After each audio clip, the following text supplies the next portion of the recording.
Hello everyone, it's Sodor Storyteller PPR here.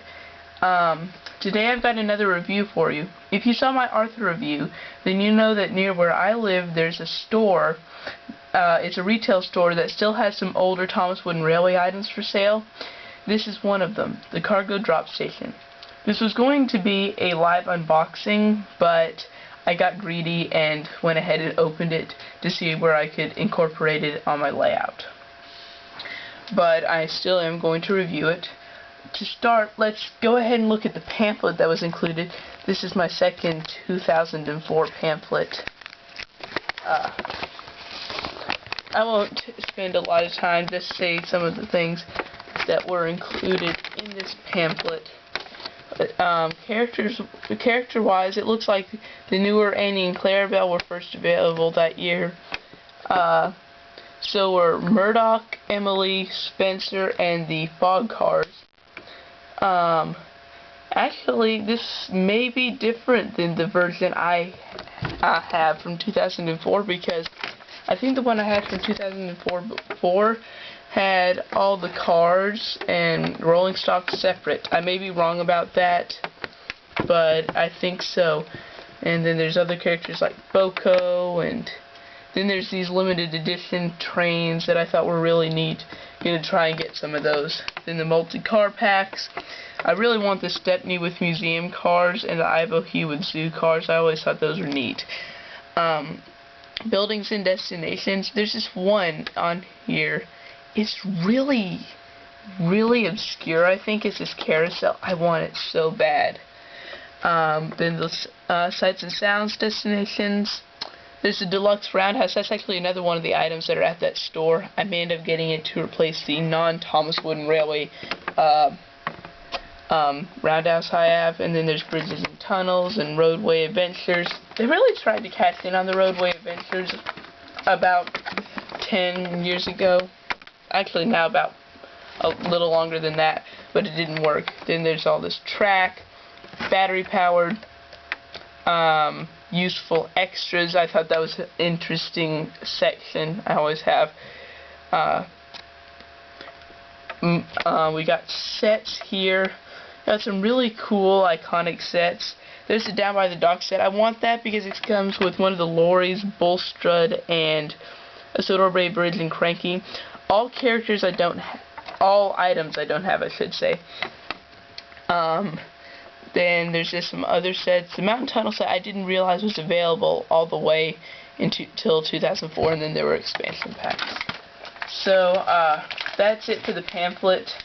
A lot of really cool items. I remember some of them still being in stores when I was a kid, which was a little bit after this.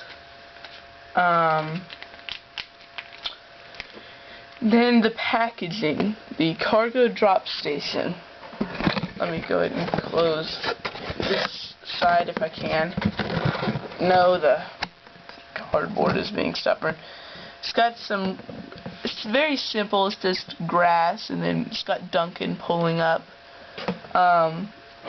There's the side that shows what's included, and then this really nice picture.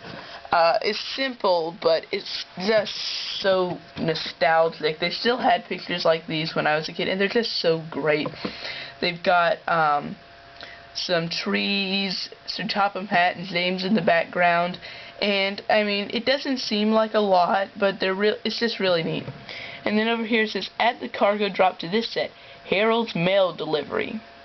I remember wanting this because it had Harold with the added feature, but all the other items I already had, so I didn't get it. And then the description of the set and item is, all the engines must put in a useful day of work on the island of Sodor. They all stop at the cargo drop station to pick up their cargo before delivering it to its final destination. So, anyway, that's enough about the packaging in the pamphlet. Here's the actual item. I'm not sure, but this may have been part of the lead paint crisis. The box is dated 2004, but the item is dated 2003. I'm not sure when the lead paint crisis started. I think it was early 2004, in which case this was not part of the crisis. But included is this cargo piece, this cargo car, and the station itself. So it's always nice to get another piece of rolling stock. I'm not going to go into detail about the cargo car.